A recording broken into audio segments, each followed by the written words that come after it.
নমস্কার বন্ধুরা, রান্নার ক্যানভাসে আপনাদের স্বাগত। আজকে আমি বানাতে চলেছি কাতলা মাছের কালিয়া। এটি একটি নতুনভাবে আমি বানাবো। চলুন শুরু করা যাক। আমি এখানে মাছটাকে ভালো করে ধুয়ে নিয়েছি। এবার এতে হলুদ, নুন, লঙ্কা গুঁড়ো দিয়ে ভালো করে মাখিয়ে নেব। এবার কড়াইতে তেল গরম করে মাছগুলো এক এক করে ভেজে নেব।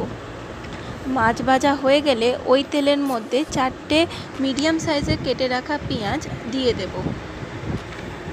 এবার এতে অ্যাড করব আদা রসুন বাটা, একটা বড় সাইজের টমেটো যেটাকে আমি কেটে নিয়েছি, আর 4 থেকে 5টা কাঁচা লঙ্কা ভালো করে এটাকে নাড়িয়ে নেব।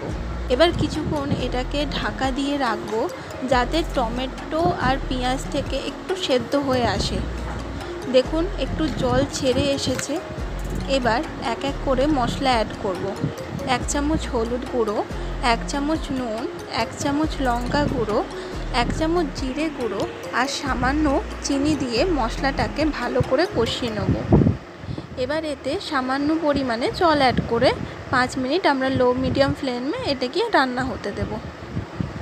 5 মিনিট পর ভেজে রাখা মাছগুলোকে এক এক করে উল্টে পাল্টে নিলেই আর ওপর দিয়ে একটু ধনেপাতা কুচি দিয়ে দিলেই আমাদের কাতলা মাছের কালিয়া রেডি। রান্নাটা কেমন লাগলো কমেন্টে অবশ্যই জানাবেন।